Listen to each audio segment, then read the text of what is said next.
नमो ओम विष्णुपादाय कृष्णपृष्ठाय भूतले श्रीमते भक्ति वेदांत स्वामिनिते नामिने हरे कृष्ण कृष्ण कृष्ण हरे हरे हरे राम राम राम हरे हरे। श्रील ऐसी भक्ति वेदांत स्वामी प्रभुपाद की जय। आचार्य महात्मा गांधी जी की जय। भगवद गीता 2020 में आपका स्वागत है। चौथे अध्याय का प्रसंग चल रहा है। आज की श्लोक संख्या है 20 और हम पुनर्कथन करेंगे 19वीं श्लोक के। यस्य सर्वे समारंभाः काम संकल्प वर्जिताः ज्ञानाग्नि दग्ध कर्माणम तमाहुः पंडितम बुधाः। इसके पहले वाले श्लोक में भगवान ने बताया था कि बुद्धिमान किसे कहते हैं। अब उन बुद्धिमानों में भी पंडित कौन है वह भगवान बताते हैं। बुद्धिमान तो केवल यह जानता है कि क्या कर्म है क्या अकर्म है और इन दोनों का भेद जानता है। कैसे सकर्म को कर्म में परिवर्तित कर सकते हैं वह भी वह जानता है, परंतु फिर भी वह सकर्म में कभी कभी प्रवृत्त हो जाता है। परंतु पंडित उन बुद्धिमानों में से वह व्यक्ति है जिसने अपने समस्त यस्य सर्वे सर्वे अर्थात समस्त समारंभा उसने अपने सर्वस्त प्रयत्न कर्मों को काम और संकल्प से शुद्ध कर लिया है, काम और संकल्प रहित कर लिया है। कैसे किया उसने? यह उसने ज्ञान अग्नि के द्वारा किया। ज्ञानाग्नि दग्ध कर्माणम, उसने ज्ञान की अग्नि के द्वारा कर्मों के फलों को, कर्मों में से लिप्त जो काम है उनको भस्म कर दिया। और इस प्रकार का व्यक्ति जब कर्म करता है तब उसे पंडित कहते हैं। वह बुद्धिमानों में श्रेष्ठ है क्योंकि वही जानता है कि कर्मयोग क्या है। वह नित्य कर्मयोग में आचरण करता है। यह पंडित हमारे कर्मकांडी पंडितों से अलग है। कर्मकांडी पंडित तो हमें कर्मकांड में प्रवृत्त करते हैं।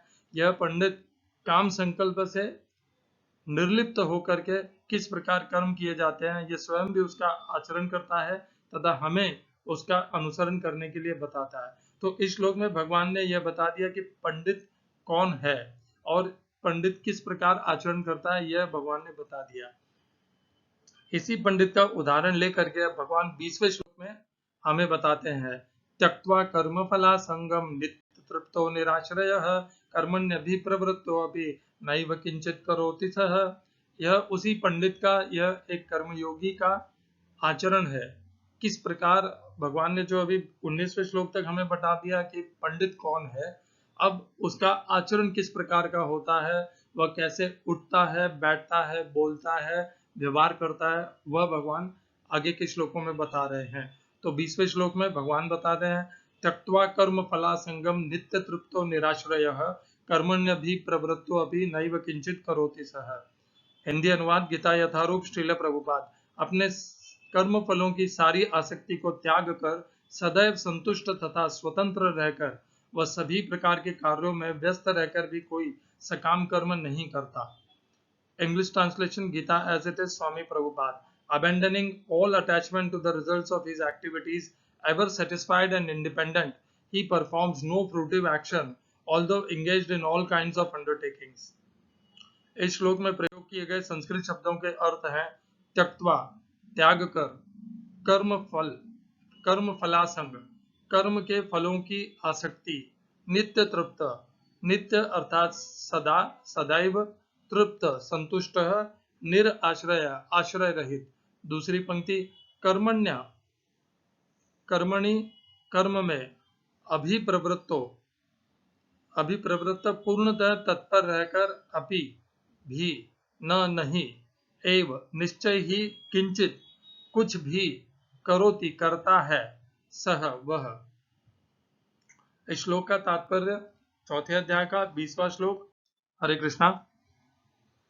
चौथे अध्याय के 20वें श्लोक का तात्पर्य गीता यथारूप से, कर्मों के बंधन से इस प्रकार की मुक्ति तभी संभव है जब मनुष्य कृष्ण भावना भावित होकर हर कार्य कृष्ण के लिए करे। कृष्ण भावना भावित व्यक्ति भगवान के शुद्ध प्रेमवश ही कर्म करता है। फलस्वरूप उसे कर्म फलों के प्रति कोई आकर्षण नहीं रहता, यहाँ तक कि उसे अपने शरीर निर्वाह के प्रति भी कोई आकर्षण नहीं रहता, क्योंकि वह पूर्णतया कृष्ण पर आश्रित रहता है। वह न तो किसी वस्तु को प्राप्त करना चाहता है और न अपनी वस्तुओं की रक्षा करना चाहता है। वह अपनी अपने पूर्ण सामर्थ्य से अपना कर्तव्य करता है और कृष्ण पर सब कुछ छोड़ देता है, ऐसा अनासक्त व्यक्ति शुभ अशुभ कर्म फलों से मुक्त रहता है, मानो वह कुछ भी नहीं कर रहा हो।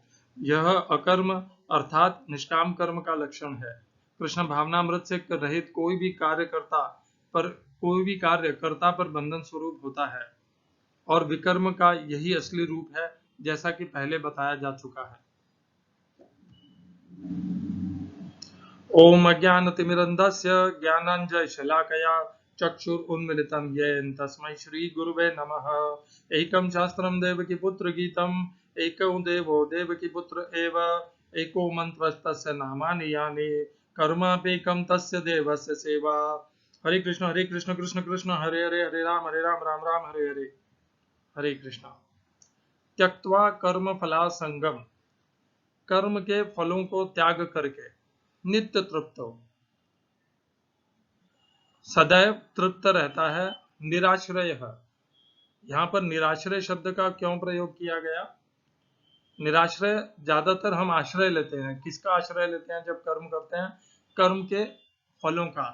कर्म के फल हमें ऐसा प्रभावित करते हैं, हमें आकर्षित करते हैं कि हम कर्म करने के लिए विवश हो जाते हैं। परंतु यह जो व्यक्ति है कर्मयोगी, यह निराश्रय होता है। इसे कोई भी कर्म के फलों की कोई आसक्ति भी नहीं है, ना यह उनसे प्रभावित होकर के विवश होकर के कर्म करता है। इसीलिए यहाँ पर निराश्रय शब्द का प्रयोग किया गया है। पहले शब्द से इसकी चर्चा कर लेते हैं। त्यक्त्वा, त्याग।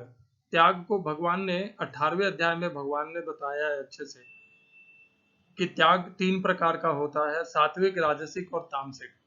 और त्याग भगवान कहते हैं कि कुछ जो ज्ञानी जन है वो कहते हैं कि मनुष्य को समस्त कर्म ही त्याग देने चाहिए, क्योंकि कर्म करेंगे तो कर्म के फल तो लगेंगे ही और कर्मों से फल उत्पन्न होंगे और उससे हम बन जाएंगे। तो कुछ ज्ञानी जन ऐसा कहते हैं कि मनुष्य को समस्त कर्म ही त्याग देने चाहिए, परंतु भगवान अपना निश्चय बताते हैं 18वें अध्याय के 5वें श्लोक में। निश्चयं शृणु मे तत्र त्यागे भरत सत्तम त्यागो ही पुरुष व्याघ्र त्रिविध संप्रकीर्तितः। भगवान कहते हैं कि त्याग के विषय में मेरा निश्चय जान, हे पुरुषों में शूरवीर, त्याग 3 प्रकार का होता है। तो मैं यहाँ पर त्याग की लंबी चर्चा नहीं करूंगा, क्योंकि केवल त्याग ही एक शब्द नहीं है, और भी बहुत से शब्द हैं इस श्लोक में। परंतु यह जान लीजिए जो भगवान ने कहा कि त्याग 3 प्रकार का होता है, और भगवान ने उसके पहले श्लोक में, ये जो श्लोक अभी मैंने बताया 18वें अध्याय से, इसके पहले श्लोक में भी भगवान कहते हैं यज्ञ दान तपक कर्म न त्याज्यम इति कार्य, यज्ञ दान तपक कर्म न त्याज्यम इति, और क्षमा करिएगा। तो त्याग जो है 3 प्रकार का होता है, और भगवान कहते हैं कि यज्ञ दान तपक कर्म न त्याज्यम कार्यमेव तत् यज्ञो दानम तपश्चैव पावनानि मनीषिणाम।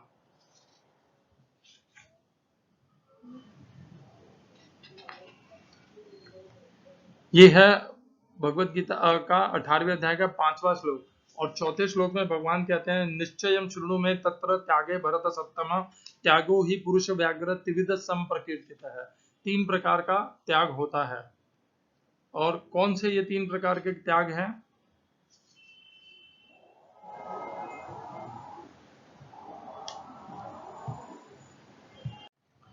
हरे कृष्णा। तो ये जो 3 प्रकार के त्याग हैं, ये भगवान बताते हैं 18वें अध्याय के 6, 7वें और 8वें श्लोक में। 6ठे श्लोक में भगवान बताते हैं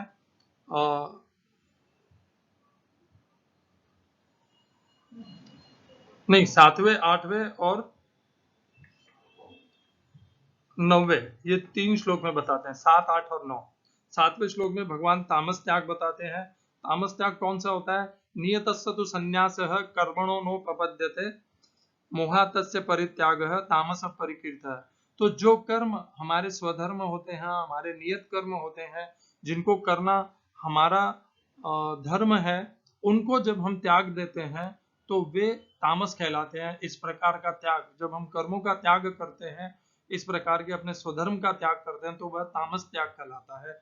अगले श्लोक में भगवान कहते हैं दुख मित्येव यत् कर्म काय क्लेश भयात् त्यजेत् सकृत्वा राजसम त्यागम नैव त्यागम फलम लभेत। कुछ मनुष्य की अरे ये यदि मैंने कर्म किया तो मुझे बहुत शारीरिक कष्ट होगी, मैं बहुत थक जाऊंगा, अत्यंत परिश्रम करना पड़ेगा, यह विचार से ही वो उस कर्म को त्याग देते हैं, अपने स्वधर्म को त्याग देते हैं। मान लीजिए आपको आपके ऊपर उत्तरदायित्व आया है अपने माता पिता को आपके गांव ले जाने का, और आप तुरंत ये विचार करते हैं अरे उनको लेके गया तो मेरे 5 दिन चले जाएंगे, 2 दिन आने में 2 दिन जाने में, और पीछे से मैं ये नहीं कर पाऊंगा, वो नहीं कर पाऊंगा, ये मस्ती नहीं कर पाऊंगा, ये मेरा छूट जाएगा। तो इस प्रकार जब हम जो हमारे स्वधर्म को त्याग देते हैं अपने स्वयं के प्रलोभनों के कारण, तो वह या आलस्य के कारण भी कह सकते हैं कि अरे कौन जाएगा, बहुत गर्मी है, इस गर्मी में कौन ट्रेन से धक्का खाएगा। तो इस प्रकार का यह जो त्याग है अपने शारीरिक कष्ट को बचाने के लिए, यह त्याग राजसिक त्याग कहा जाता है। और सात्विक त्याग कौन सा है? यह मनुष्य को करना चाहिए सात्विक त्याग, और वह सात्विक त्याग का संबंध चौथे अध्याय के 20वें श्लोक से है, जिसकी आज हम चर्चा कर रहे हैं। तो सात्विक त्याग क्या है, यह जो यहाँ पर चौथे अध्याय में बताया वह भी सात्विक त्याग है।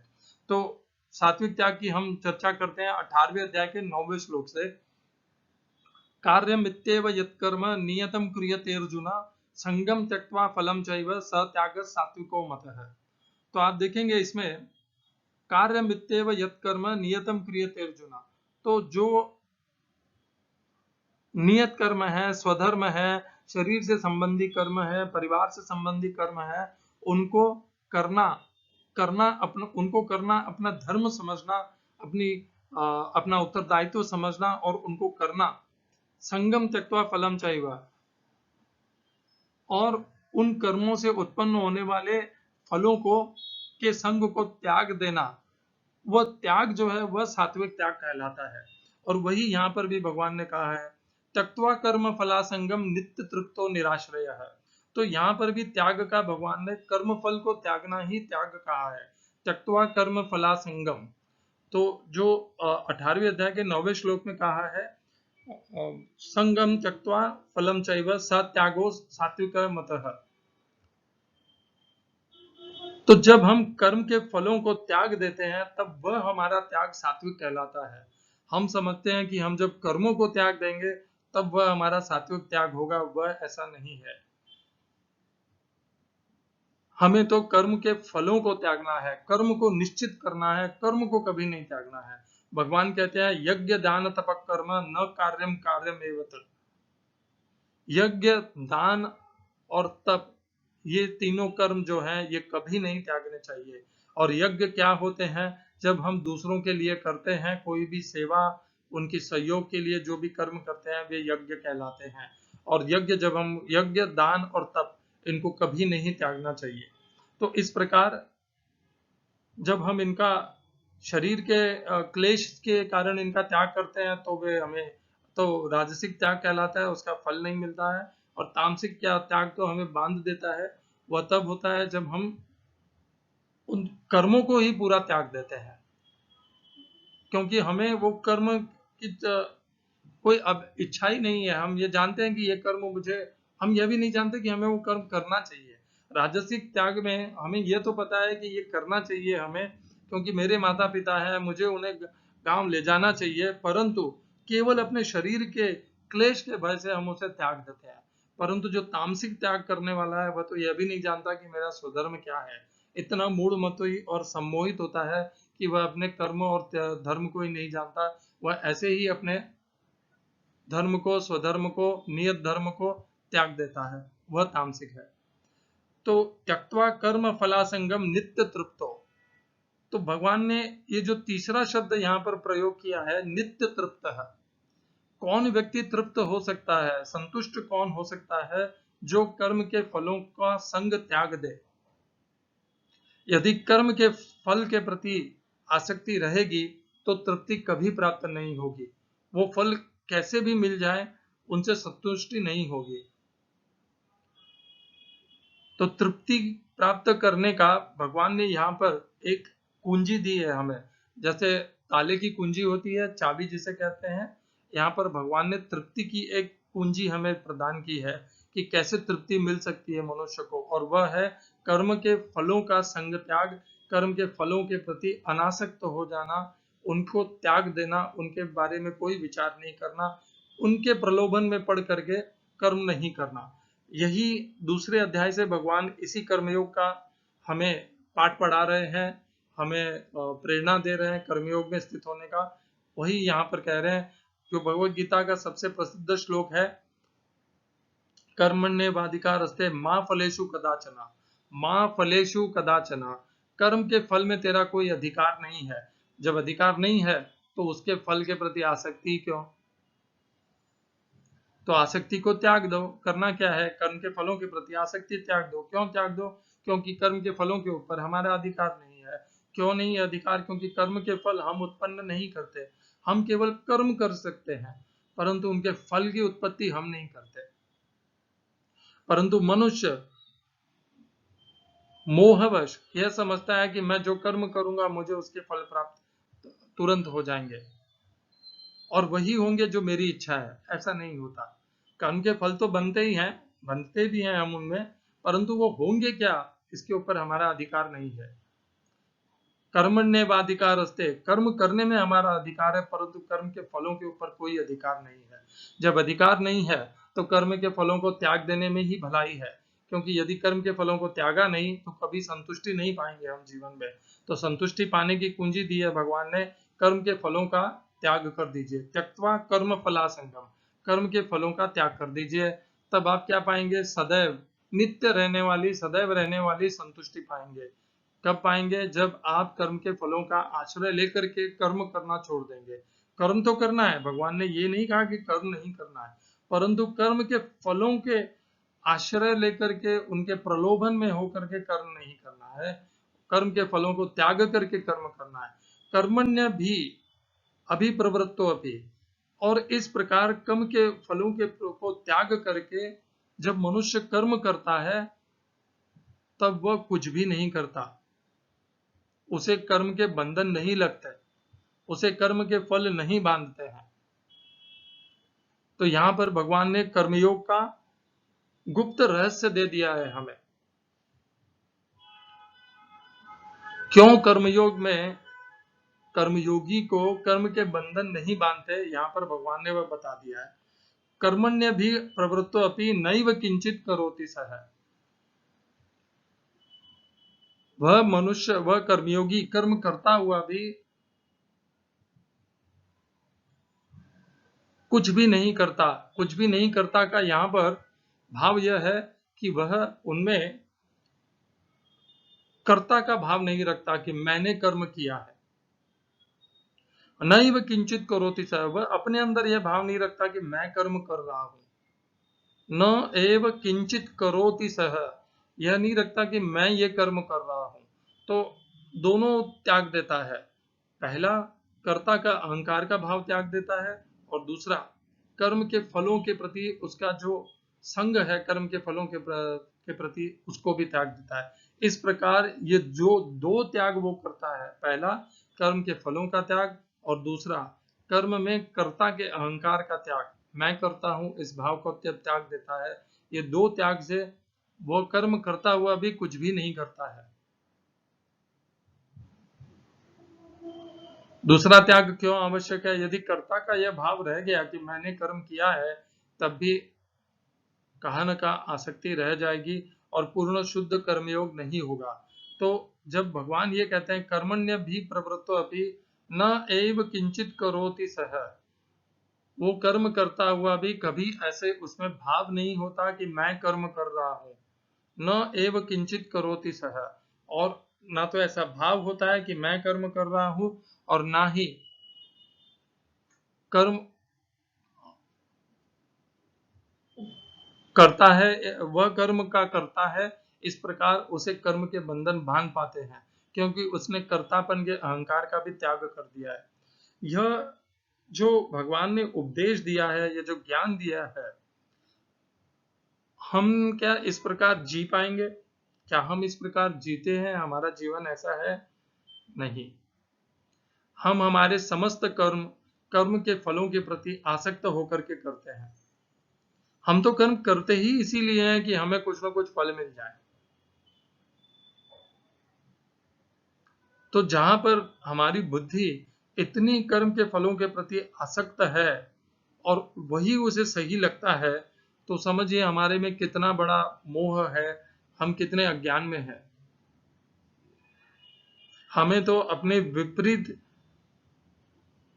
आचरण को धारण करना है, अपने आप को इतना परिवर्तित करना पड़ेगा कि जो हमने जीवन भर कर्म के फलों के प्रति आसक्त होकर के कर्म किए हैं, अब समय आ गया है कि हमें यदि भगवत गीता को अपने आचरण में उतारना है तो कर्म के फलों के प्रति अनासक्त होकर के कर्म में कर्ता का भाव को भी त्याग करके फिर भी कर्म करते रहना है। कर्म करने के लिए भगवान ने कभी भी कर्म को त्यागने के लिए नहीं कहा।